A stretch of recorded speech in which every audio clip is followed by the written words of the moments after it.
गोपी कहीं नहीं देती तो कंकड़ मार करके मटकी फोड़ देते। और एक दिन एक गोपी ने इनको पकड़ लिया और बोली, आज मैं तेरी मैया से तुझे पिटवाऊंगी। कन्हैया बोले, देख गोपी, मेरी कलाई में पीड़ा हो रही और मेरे दूसरे हाथ को पकड़ ले। कुछ बड़े बूढ़ों को देख के गोपी ने घूंघट नीचे किया और उसी समय अपना हाथ छुड़ा करके गोपी के लाला का हाथ पकड़ा दिया और गोपी के द्वारा यशोदा को बताना। यशोदा बोली, अरे ये तो तेरा ही लाला है। गोपी ने घूंघट उठाया, देखा और देख करके बड़ी शर्मिंदा हुई और अपने घर को लौट रही थी। रास्ते में कान्हा ने कहा कि देख, यदि तू राजी तो माखन नहीं देंगे। आज तो मेरे लाला का हाथ पकड़ाया और अब के तेरे हाथ से तेरे खसम का हाथ दे दूंगा। एक दिन एक गोपी के छींके पर माखन की मटकी लटकी देखी तो ग्वालों से बोले,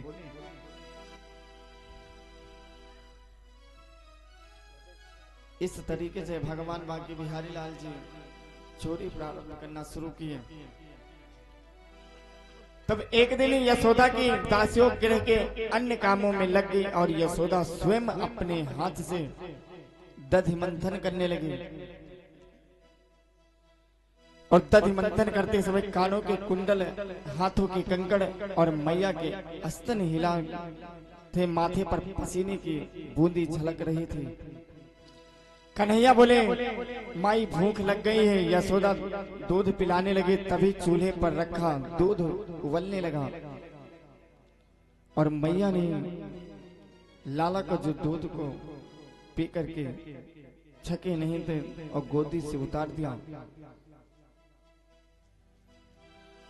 और दूध को संभालने चली गई। कान्हा क्रोधित होकर के कि मैया मुझसे अधिक दूध को चाहती है। पत्थरों से मंथानी और दूसरे बर्तनों को फोड़ने लगे। भीतर जाकर के दही और मक्खन को बंदरों को डालने लगे। यशोदा डंडा लेकर के मारने दौड़े, पकड़ने की कोशिश करने लगे, परंतु वृद्ध मैया के हाथ नहीं आई और मैया को थका जान भगवान रुक गए। मैया ने पकड़ लिया और उसी समय जब कन्हैया को पकड़ा तो रस्सी से लेकर के लाला को उखल से बांधने का प्रयास करने लगे, लेकिन लाला ने देखा कि मैया बहुत परेशान हो गई है। तो जो प्रभु निराकार बंधन मुक्त है और सर्वशक्तिमान है वो भी बंध गए हैं, क्योंकि परम पवित्र यशोदा तो वृद्ध है और सर्वश्रेष्ठ भक्तों में मैया ने लाला को ओखल से बांध दिया। और जब मैया दूसरे काम से कहीं चली गई तो लाला ओखल को खींच करके घसीटते हुए ओखल को यमुना अर्जुन के वृक्षों के पास ले आए और वहां पर दो वृक्ष खड़े हुए थे। भगवान ने दोनों के बीच में होकर के निकले और दोनों वृक्ष गिर गए। उनमें से दो दिव्य पुरुष निकले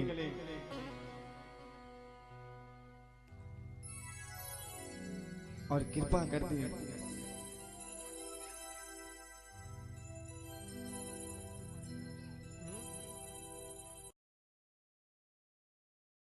आले पढ़कर प्रभु को नियम बदलते देखा, ओ अपना मान भले टल जाए पर भक्त का मान नहीं टलते। अपने प्रेम के पास प्रभु को नियम बदलते देखा, अपना मान भले टल जाए भक्त का मान न टलते देखा। केवल प्रेम के पाले पढ़कर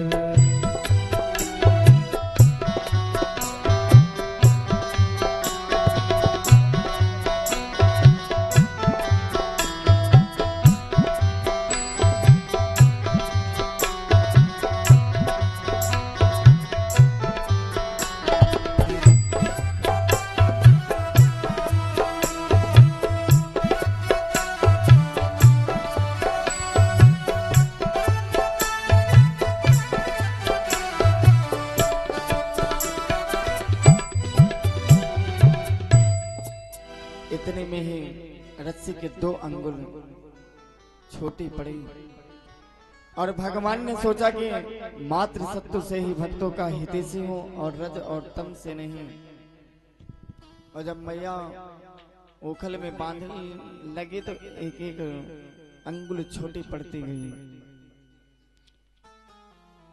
और जहां नाम रूपी दोनों होते हैं वहीं बंधन होता है, जबकि यह मुझ में नहीं है, अतः 2 अंगुल छोटी पड़ गई और वृक्षों की मुक्ति करना है, इसलिए भगवत कृपा से दैत्य नरागी भी मुक्त हो जाता है और असंग प्रेम से बंध जाता है। इसलिए मैं लीन हो गई, यही भाव दर्शाने को रस्सी तो 2 अंगुल छोटी पड़ गई और वे दोनों दिव्य पुरुष भगवान को विनती करने लगे कि कृष्ण कृष्ण महायोगी तत्त्वमाद्य पुरुषा परः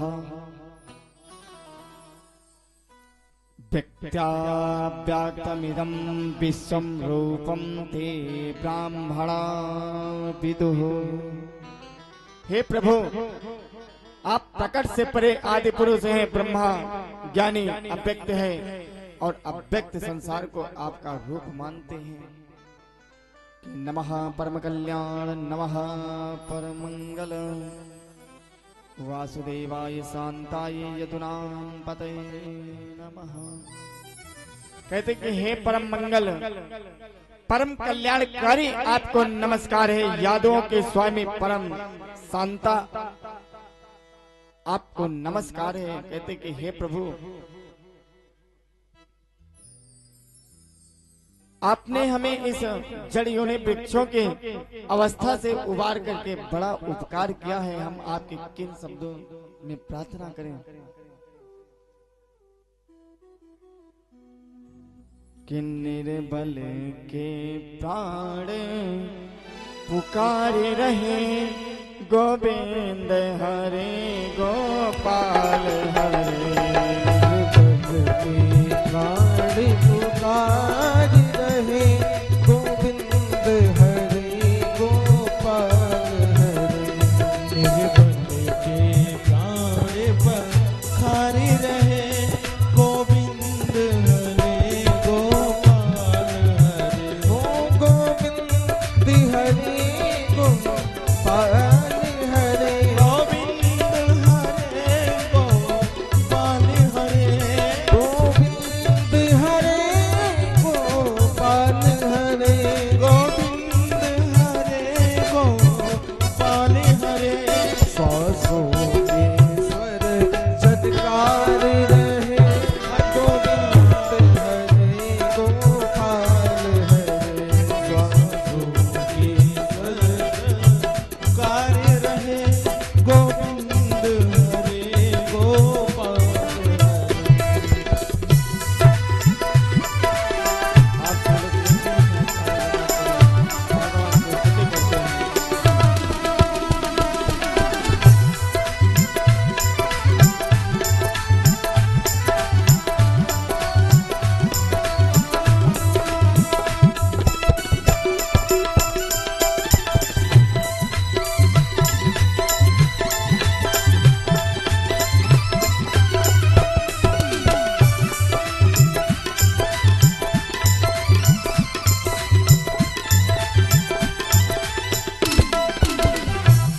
आकाश हिमालय सागर में, आकाश हिमालय सागर में, पृथ्वी पाताल चराचर में, पृथ्वी पाताल चराचर में, पृथ्वी पाताल चराचर में, पृथ्वी पाताल चराचर में।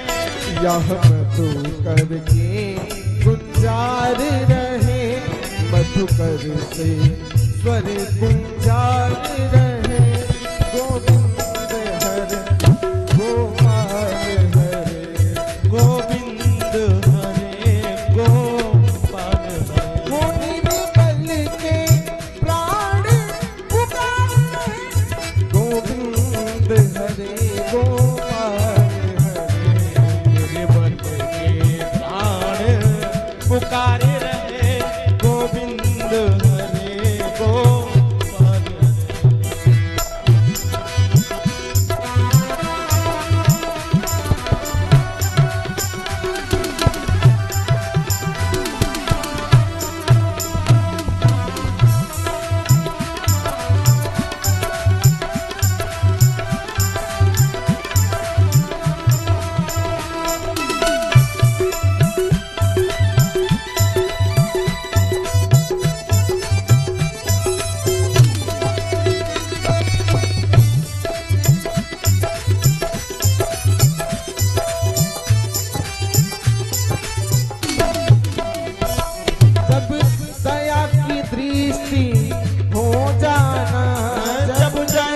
आती है फिर माला माल हो जाता है। भक्त कहता है प्रभु जब दया की दृष्टि पड़ जाए, जब दया की दृष्टि पड़ जाए, सुखी के लहराती है धरती, सुखियों लहराती धरती, सुखी खेती लहराती है, सुखी रहती लहराती है। इस आस के जन उद्धार रहे, इस आस से जन उद्धार रहे। सांसों के और ताली बजाते हुए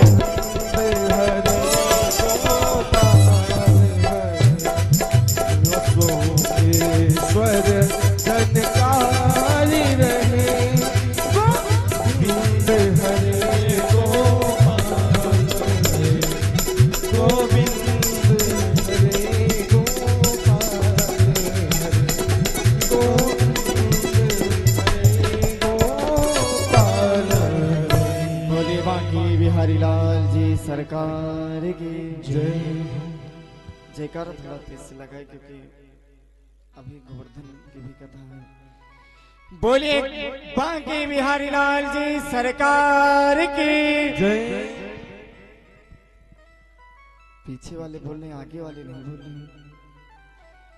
बोले जगत जननी अम्बे मैया की।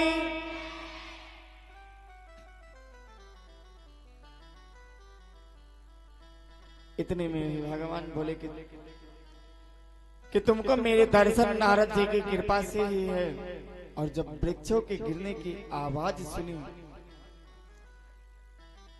सब दौड़े चले आए और लाला को सकुशल देख करके प्रसन्न हुए, क्योंकि पूर्व जन्म में ये कुबेर के पुत्र नल कुबर मणिग्रीव थे, जो शंकर जी के भृत्य होने के अभिमान में पत्नियों के साथ नग्न स्नान कर रहे थे। नारद जी निकले और स्त्रियों ने वस्त्र पहन लिए और नारद जी ने दोनों को वृक्ष जड़ के होने का श्राप दे दिया। प्रार्थना करने पर कहा कि द्वापर में श्री कृष्ण की कृपा से पुनः इस स्वरूप को पाओगे। नारद जी की शापोद्धार की बात सुनकर के सत्य करने को यह लीला के थे।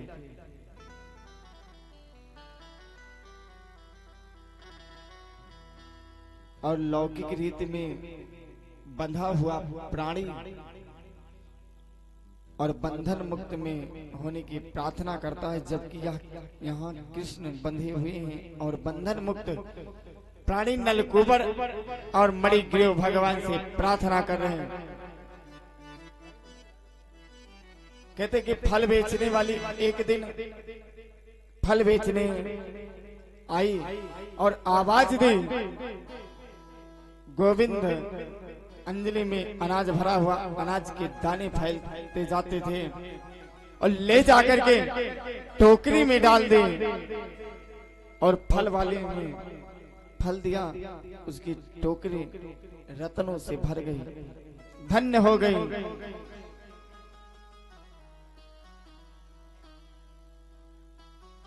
और इतने में जब ब्रजवासी इस तरह के भारी उत्पात होने लगे तो नंद आदि सभी गोप विचार करने लगे कि अब ब्रजवासी को क्या करना चाहिए। अब ब्रजवासी को छोड़ करके चला ही जाना चाहिए। सोचने लगे सब लोग और कहते हैं कि मैं वृंदावन जाऊंगी, चाहे डांटो या मारो, मैं वृंदावन जाऊंगी, चाहे डांटो या मारो। मैं वृंदावन जाऊंगी, चाहे डांटो या मारो। मैं वृंदावन जाऊंगी, चाहे डांटो या मारो।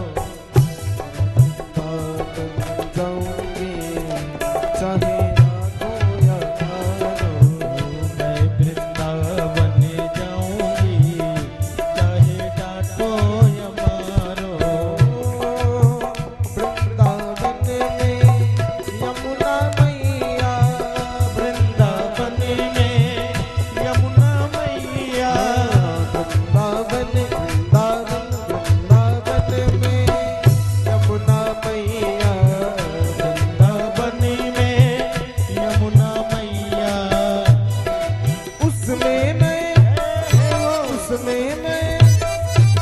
उसमें मैं गोता लगाऊंगी चाहे राखो या मारो।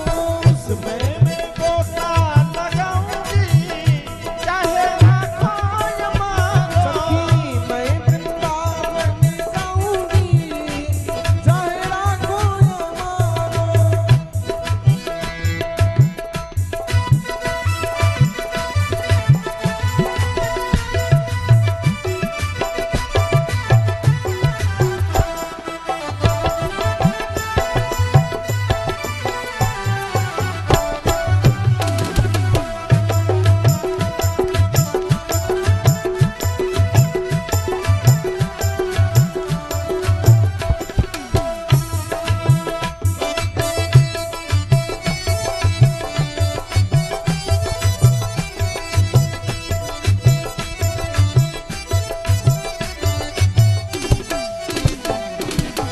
वृंदावन में बांके बिहारी, वृंदावन में बांके बिहारी, बांके बिहारी जी कृष्ण मुरारी।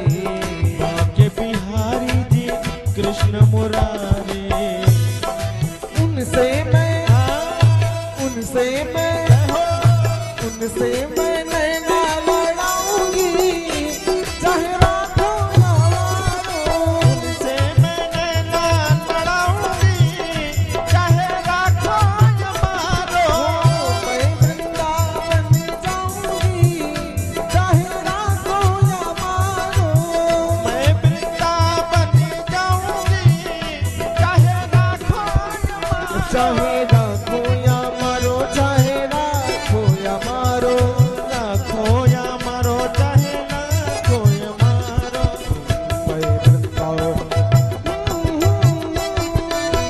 मैं वृंदावन जाऊंगी चाहे राखो या मारो। मैं वृंदावन जाऊंगी चाहे राखो या मारो। मैं वृंदावन जाऊंगी चाहे राखो या मारो। और जैसे ही कन्हैयालाल वृंदावन की ओर प्रस्थान करते हैं तो जितनी सखी ग्वाल बाल थी, जितनी गोपियां थी, वो सब